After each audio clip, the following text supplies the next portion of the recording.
My name is Alexander Pierce, and I'm 39 years old.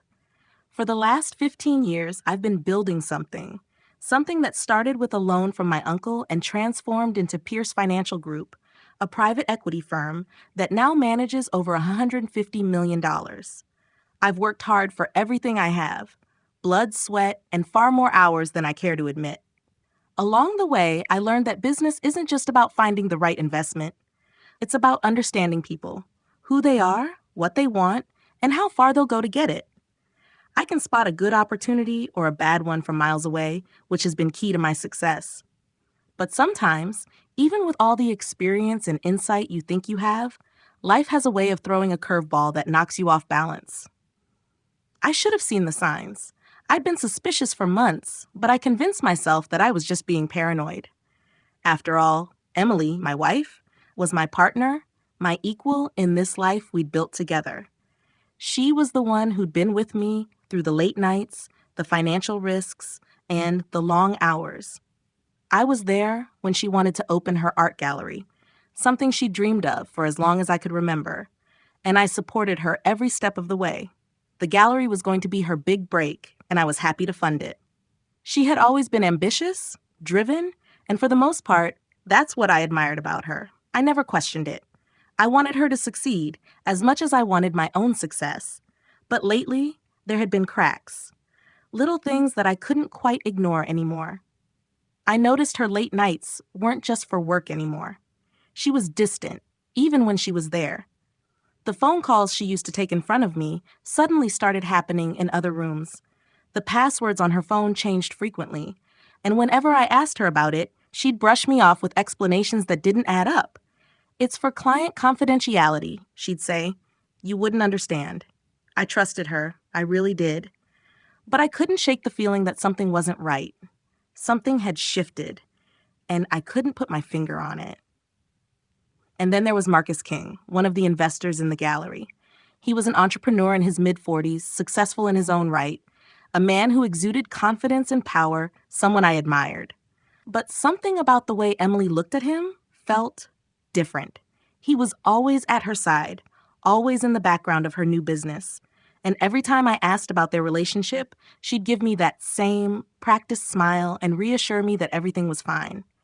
The red flags were there, but I chose to ignore them, convincing myself that my insecurities were getting the best of me. I couldn't imagine Emily betraying me. We had built this life together, and no matter what happened, I never expected her to cross that line. Then came the invitation, the grand opening of Emily's art gallery. The night I would learn everything. I was proud of her, truly. I was excited to see her succeed. I put on my best suit, made sure I was looking my best for the event, and headed out to downtown Manhattan. I was expecting a celebration, an opportunity to toast her success, to stand beside the woman who had been by my side for so long. When I arrived at the gallery, everything looked perfect. The space was sleek and modern, a perfect reflection of Emily's taste. The art pieces were meticulously curated, and the guest list was filled with Manhattan's elite, people who mattered in the world of art and culture. Emily was at the center of it all, talking to guests, smiling, her presence commanding the room. She looked stunning, radiant, the spotlight on her in every sense of the word. I made my way through the crowd, intent on meeting her and showing her my support. But as I got closer, something felt off. The energy in the room shifted the moment I entered. Conversations seemed to stop mid-sentence. The laughter that had filled the air moments before suddenly quieted. Eyes turned toward me, and I felt a chill run down my spine. I tried to shake it off, but the tension was palpable. And then I heard it. Someone near the bar, speaking just loud enough for me to hear. "Here he is, the test run husband." The words hit me like a slap in the face, and I froze. I couldn't believe what I just heard. It was a joke, sure, but it wasn't funny. It was a cruel reminder of how little I seemed to matter in the grand scheme of things. I looked toward Emily, but she was still on stage, giving her thanks to the crowd, completely unaware of what was happening. I could see the flicker of guilt in her eyes when they briefly met mine. It was a fleeting moment, but it was enough to make my stomach drop. The whispers started. People were talking, laughing, and I felt exposed. I didn't know what they thought of me, but I could tell that I was no longer the man Emily wanted at her side. I had been replaced, and I wasn't even aware it was happening. Emily descended from the stage, followed by two of her investors. I was already numb, but my heart twisted when she saw me. Her smile was forced, her voice too controlled. "Alex, I'm glad you could make it," she said, her words almost robotic. I wanted to ask her what was going on, but I couldn't bring myself to do it in front of everyone. I followed her to a small office at the back of the gallery, away from the crowd. Once the door clicked shut behind us, Emily handed me an envelope. "Alex, this is it," she said, her voice tight. "The divorce papers, I've already signed. All I need is your signature, and we can move on." I didn't know how to respond. The words on the paper were a blur. A standard dissolution agreement. Fair division of assets. No fault divorce. A clean break. That was all she wanted. A clean break from me. I glanced up at her, trying to read her expression, but all I saw was someone who had made up her mind long ago. I signed the papers, my hands steady, and handed them back to her with a forced smile. "Is that everything?" I asked. Emily nodded. The relief in her eyes was evident, but it didn't matter. She had made her choice, and so had I. I walked out of that office feeling numb. My hands still tingled from signing the papers, as though my entire future had just been sealed with ink. I moved through the gallery like a ghost, aware of the eyes on me, but not caring enough to acknowledge them. The whispers continued, but I wasn't listening. The world felt muffled, distant, as if I were watching everything unfold from somewhere far away. Emily was still the center of the room, chatting with people, laughing, as though nothing had changed. I didn't expect her to be broken by the divorce papers, not after everything. She had clearly made up her mind. But I had spent so many years with her, supporting her, building her up, encouraging her to follow her dreams, that it stung to see how easily she had discarded me. I stepped outside into the cold night air, the city lights twinkling in the distance, but I barely noticed. My phone buzzed in my pocket, and I pulled it out automatically. 92 missed calls. The knot in my stomach tightened, but I forced myself to breathe. Emily, investors, friends, everyone wanting to know what had happened, why I'd left, why I hadn't been there to celebrate with her. I deleted the notifications without looking. None of them had any answers for me. Only one person could explain what had happened, and she wasn't in the mood for any more explanations. I slid into my car, the cold leather of the seats, a harsh reminder of how empty everything felt. My mind raced. I should have seen the signs, but I had been blind. The late nights, the secrecy, the phone calls. Marcus King, the man who'd been behind Emily's gallery, the investor who was more than just an investor, the man she had been seeing for months, maybe longer. I didn't know when it started, but I knew the moment it became more than business. What hurt the most was that I had given her everything, my money, my support, my trust, and this is how she repaid me. I needed to do something. I wasn't going to be just another casualty of someone else's ambition. Not this time. I picked up my phone and dialed Jeffrey Cooper, my lawyer and friend for over a decade. I didn't need to explain the situation to him. We'd talked about this before, about the possibility that Emily might betray me. He'd seen the signs too, even if I hadn't. "Execute the plan," I said the moment he answered, my voice calm, but carrying the weight of everything I just learned. "Pull everything." "Are you sure?" he asked. I could hear the hesitation in his voice. It was a big move, a risky one. But I wasn't afraid of risk. Not anymore. "I'm sure," I replied. "It's time." I hung up and then dialed Jack Taylor, my private investigator. Jack was someone I trusted, someone who'd been keeping tabs on Emily for months. He had followed her every move, every phone call, every hotel stay. I didn't want to know all the details. I wasn't interested in the sordid specifics of her affair, but I needed to make sure it ended here. I needed everything to unravel so she couldn't just walk away unscathed. "Jack," I said when he picked up, "it's time. Send the package to Marcus's wife and the other investors. They need to know what's really been going on." "Already on it," Jack replied, eager, as though he'd been waiting for this moment. He had the information he needed. Everything from photos to text messages, hotel receipts to phone records. He had it all. It was just a matter of sending it out. I knew the fallout would be immediate, but I didn't care. I wanted to make sure Emily paid for what she'd done.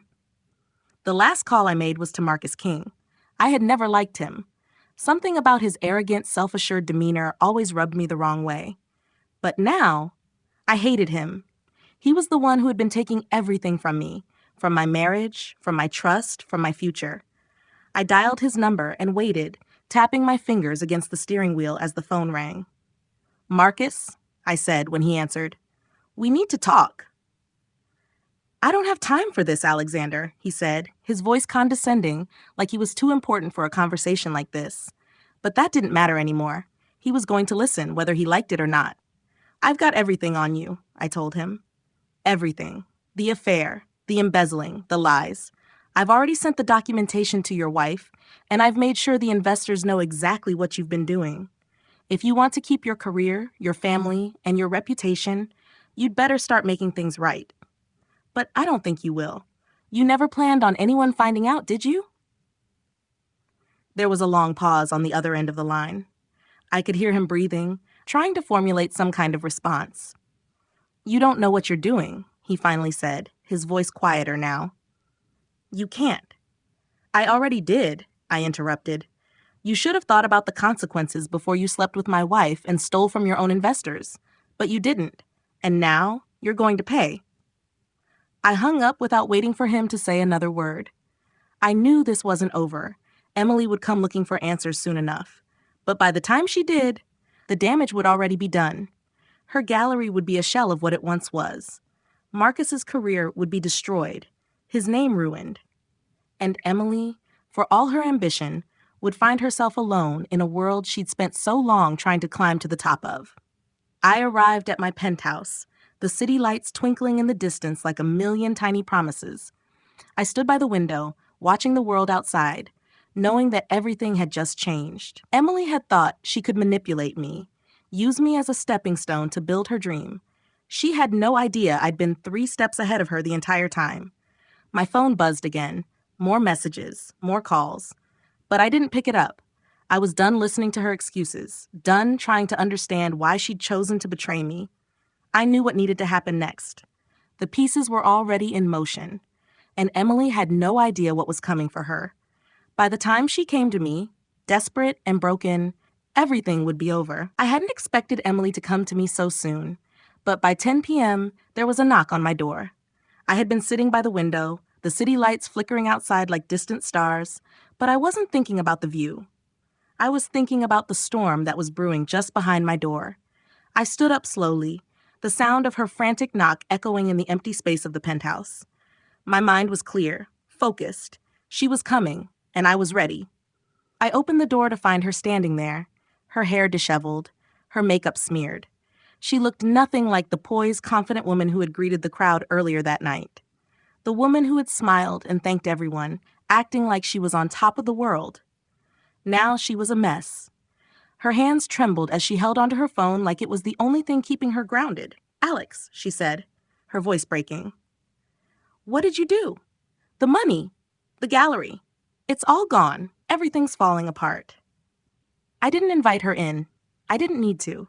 She stepped past me anyway, her presence almost overwhelming in the quiet of my penthouse. I let her walk in, knowing she had no idea what was about to hit her. As she spun around, her eyes frantic, I could see the panic starting to take hold of her. The woman who had everything, who had thought she could get away with everything, was finally facing the consequences. "I didn't do anything," I said quietly, the calmness of my voice almost foreign to me after everything that had happened. "You did this to yourself. You used me. You used Marcus. You used everyone around you. And now, you're going to pay the price for it." I watched as her face shifted from anger to confusion, then to desperation. She opened her mouth to argue, but I cut her off. "You thought you could build your little empire on lies, Emily? But you didn't think about the fallout, did you? You didn't think about the people you destroy along the way." "I was doing what was best for me," she shot back, her voice unsteady. "I was building something that could last. I didn't mean for this to happen." "Of course you didn't," I said, a bitter laugh escaping me. "But that's what happens when you make choices based on selfishness. You think no one will notice, and then when the walls start to close in, you come running to the one person who you've been using this whole time. That's what you've been doing, Emily, using me. and you don't even realize how far gone you are.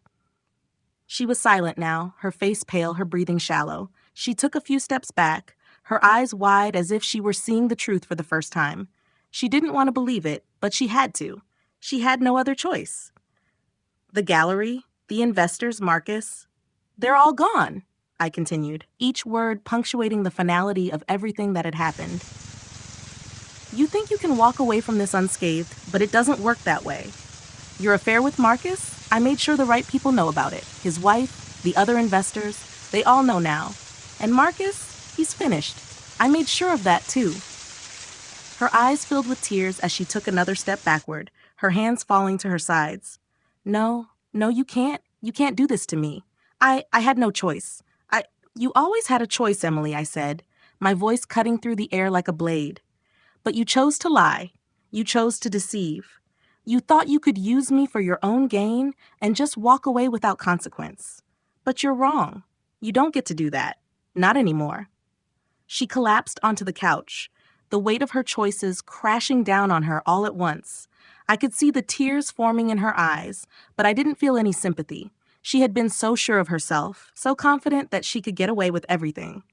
But now, there she was, completely undone by her own ambition and greed. I walked over to the window and looked out at the city once more. The lights were still twinkling, the skyline still as majestic as ever, but it felt hollow now. Everything I had worked for, everything we had built together, was slipping through my fingers. The woman I had loved, the woman I had trusted, was gone, and in her place was someone I didn't recognize. I don't know what to do, she whispered from behind me. Everything I've worked for, it's all falling apart. I can't fix this. I turned back to face her, my eyes cold. No, you can't fix it. You made your choices, Emily, and now you're going to have to live with them. I don't care about your gallery.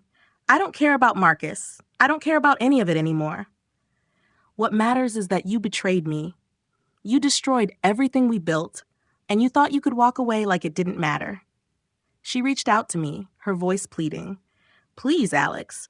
I never meant for any of this to happen. I thought I could make it work. I thought I could have it all. I shook my head, my gaze hardening. You can't have it all when you tear down the people who helped you get there. That's not how this works, Emily. Her shoulders slumped as she sobbed, her face buried in her hands. What am I supposed to do now? I stood there for a moment, letting the weight of her words sink in. I didn't want to feel sorry for her. I didn't want to give her the comfort of thinking that she could make things right, but I couldn't help myself.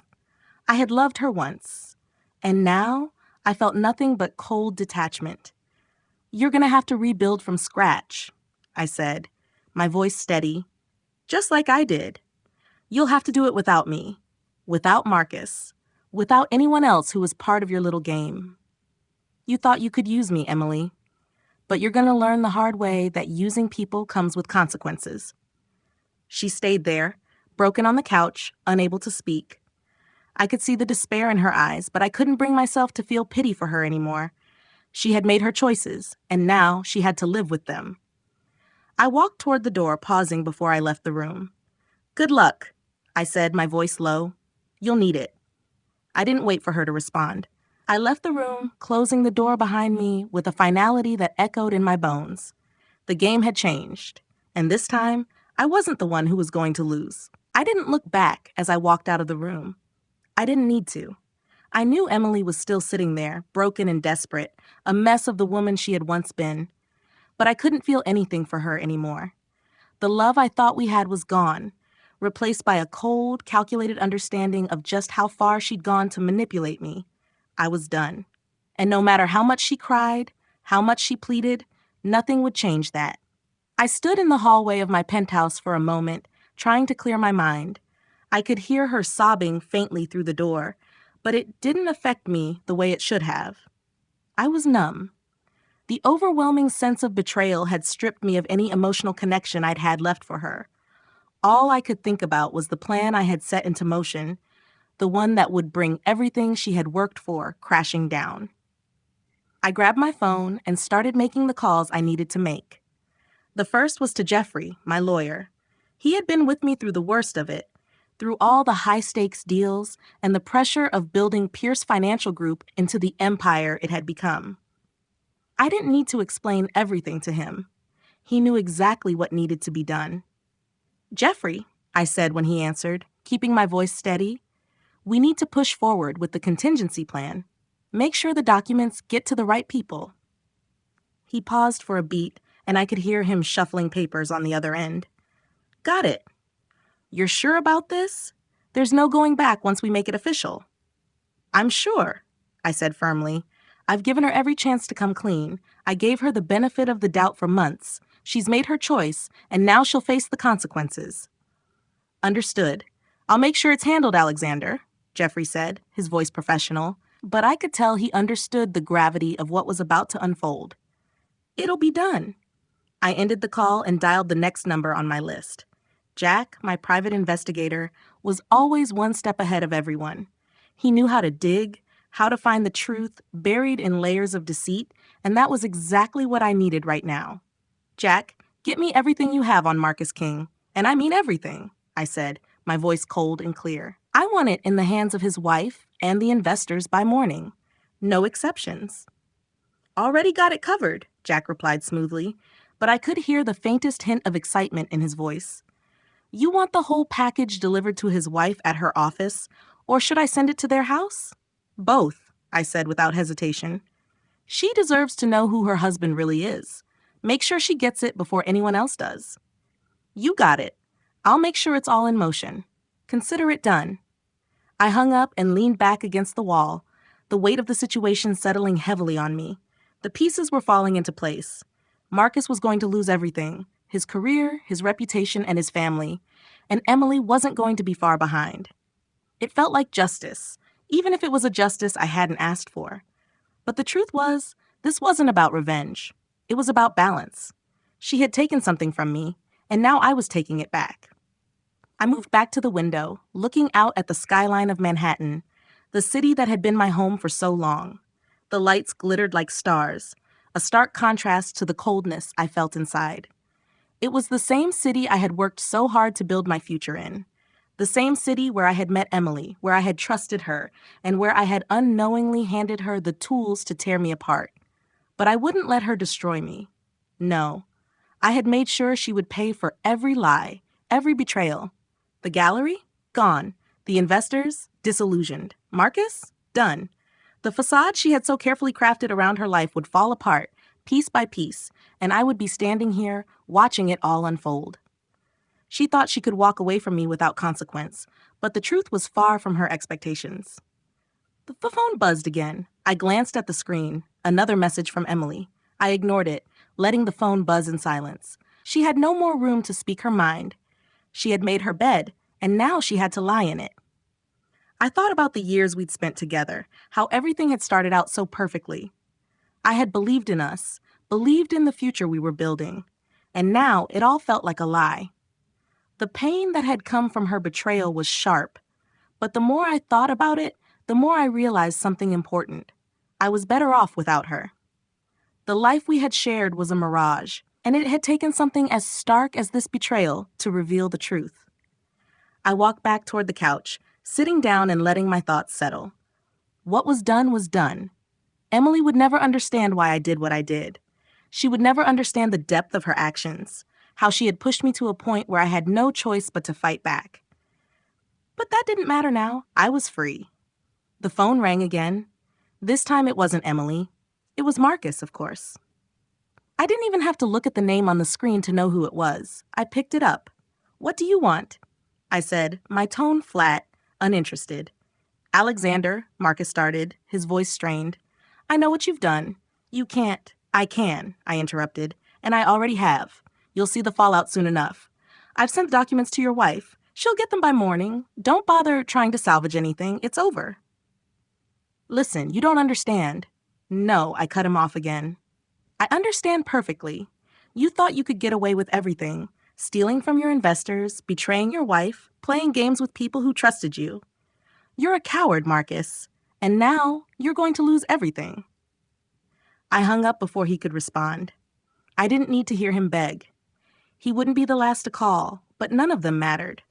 The storm had already started, and I was no longer the one caught in it. The rest of the night passed in a blur of phone calls, messages, and decisions I'd made long ago. Emily would wake up to chaos, just as I had when I first found out the truth. But now it was my turn to hold the power, and I would make sure she and Marcus both felt the weight of their betrayal. By morning, everything would be in motion. The following morning, the silence in my penthouse was deafening. I hadn't slept a wink. My mind kept replaying everything that had happened. The moment I first saw the divorce papers, Emily's cold detachment, the whispers in the gallery. It all felt like a distant memory now, a blur of anger and disbelief that had somehow turned into a calm resolve. I had made my peace with it. Emily had made her choice. And now it was time for me to move forward with mine. The morning light filtered in through the large windows, casting soft shadows across the room. The city outside seemed to carry on as usual, indifferent to the storm I'd set in motion. I walked to the kitchen, poured myself a cup of coffee, and took a seat by the window. The world was still turning, and so was I. I didn't need to feel bad about what I had done. What I had done was a necessity. No one had the right to treat me like a fool, not Emily, not Marcus, and certainly not anyone who thought they could use me to get ahead. My phone buzzed on the table, snapping me out of my thoughts. I glanced at the screen, and my stomach twisted. It was from Emily. Again. I opened the message, though I wasn't sure what I expected to read. The words that filled the screen were nothing new, nothing I hadn't already anticipated. "We need to talk, Alex. I'm sorry. Please pick up the phone. I didn't want this." I could feel the desperation in her words, but I didn't care anymore. It was too late for apologies, too late for explanations. I deleted the message and set my phone down, focusing on my coffee as I tried to center myself. This wasn't about revenge. This wasn't about trying to hurt her, at least not in the way she might think. This was about accountability, about ensuring that actions have consequences. She had betrayed me in the worst way possible, and now I was making sure she couldn't walk away from the wreckage unscathed. I could already feel the ripple effects of the fallout. Jack had confirmed that the documents had been delivered to Marcus's wife, and I knew it wouldn't be long before the rest of the investors got their copies as well. The truth would spread like wildfire. And when it did, everything Emily had worked for, everything she'd built on lies, would come crashing down. She had used me, thinking I wouldn't notice, thinking I would be too blind to see what she was doing. She had underestimated me, and now she was going to pay the price. As I sat there, savoring the warmth of my coffee, I thought about my next move. I couldn't just sit back and wait for everything to unravel. No, I had to make sure it did. The first step was making sure that the legal side of things was handled. I dialed Jeffrey again, and he picked up almost immediately. "Alexander, everything is set in motion," he said, his voice professional, but I could hear the hint of caution in it. "Marcus's wife called me earlier. She's furious, obviously, but I made sure she understands what's at stake here. She'll be contacting her lawyer soon. As for Emily, make sure the divorce papers are filed today," I interrupted. "No more games. It's over. Get everything in order, Jeffrey. I want to make sure there's no chance of her changing her mind or trying to back out." "Understood," he replied. "I'll make it a priority." I hung up and sat back in my chair, letting the weight of everything settle on me. It was done. There was no turning back now. Emily would face the consequences of her actions, and so would Marcus. The people who had supported her, who had bought into the lies, would have to reckon with their decisions. I was prepared for the fallout, but I knew it was going to be messy. Still, there was a part of me that felt a sense of relief. This wasn't the life I had wanted, but it was the life I had been forced into. And now I was taking control of it. I heard a soft knock on the door. I wasn't expecting anyone. My mind immediately went to Emily, but I quickly dismissed the thought. She wouldn't dare show up here again. I rose from my chair and walked to the door, opening it without hesitation. To my surprise, it wasn't Emily standing there. It was Marcus. His face was tight with anger, his usual self-assured demeanor replaced by something far less confident. He was holding a stack of papers in his hand, his knuckles white from gripping them so tightly. "I want to talk, Alexander," he said, his voice gruff. I didn't say anything at first. I simply stood there, blocking the doorway, assessing him. I knew why he was here. He was trying to salvage whatever was left of his life, and he thought showing up at my door would somehow change the course of events. But he was wrong. "I'm not interested in hearing anything you have to say," I said, my tone flat. "What's done is done. You're finished. You'll never work in this city again, and Emily, well, you'll see what happens to her. You thought you could manipulate everything, Marcus, but now you're on the other side of it." He stared at me for a long moment, then took a step forward, his anger simmering beneath the surface. "You don't understand," he said, shaking his head. "This isn't just about a business deal. You've ruined my life. Do you think you're just going to walk away from all this?" I raised an eyebrow. "You ruined your own life when you made the choice to get involved with my wife. I didn't force you into that. You played your hand, and now you're paying the price. Don't blame me for your mistakes." He opened his mouth to say something else, but I wasn't interested in hearing it. I didn't need to listen to his excuses.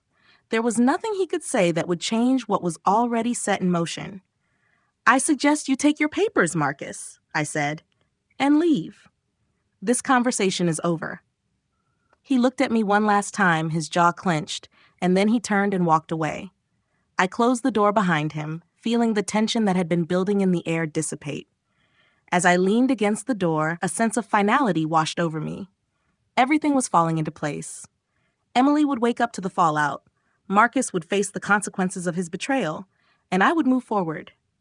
I had built my life on hard work, integrity, and loyalty. Emily and Marcus had built theirs on lies and manipulation. Now they were going to learn the cost of those choices. I had no time to dwell on the past. The future was waiting, and this time I was the one in control. The days that followed were a blur of phone calls, meetings, and constant updates. The fallout from the mess Emily and Marcus had created was spreading faster than I had anticipated. I had made sure the right people knew the truth, but there was something almost satisfying about watching everything they'd built unravel so quickly. The day after Marcus showed up at my door, I received a call from Jeffrey. His voice, usually calm and composed, was tight with urgency. "Alexander," he said, "it's all happening faster than we thought. Marcus's wife filed for divorce this morning. She's taking everything, house, assets, everything. She's not holding back. She's furious, and she's already spoken to her lawyer about going public with everything." I let out a slow breath, trying to keep my composure. "Good. She should know the truth. Marcus deserves everything coming his way." "There's more," Jeffrey continued. "Emily's investors are pulling out one by one. They've all started calling. They're starting to panic. They're claiming she misrepresented the gallery's financials. I'm putting out fires on both sides, Alexander. It's spreading fast." "Make sure they all know what they're dealing with," I said, my voice low and deliberate. "This isn't just about money, Jeffrey. It's about everything they've done behind the scenes. The lies, the manipulation. I don't care if they're investors or friends. They're going to face the consequences too. No one walks away from this untouched." "I'll handle it," he replied, "but I need you to be ready for what's coming. This is bigger than just business now." The gravity of his words sank in. Emily and Marcus had underestimated how far I would go, and now they were caught in the whirlwind of their own making. What they had thought would be a clean break was turning into a full-scale disaster. And I wasn't done yet. In a way, I felt a strange satisfaction. I hadn't intended for things to spiral this quickly, but they'd given me no choice.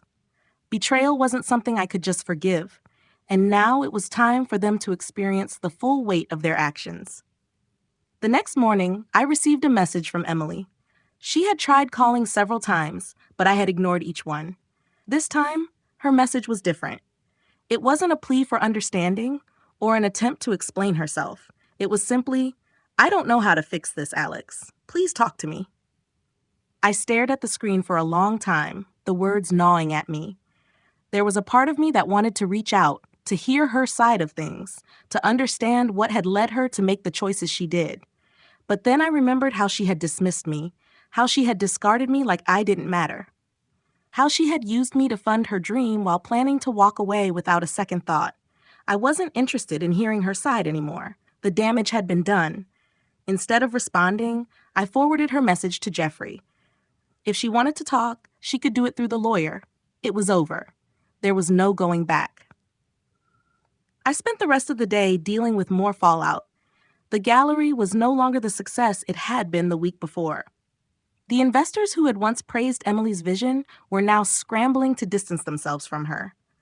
The press had picked up on the drama, and suddenly, the woman who had been on the brink of building an empire was now the subject of scandal. Emily had been the golden child of the art world, and now she was its cautionary tale. But it wasn't just her career that was in jeopardy.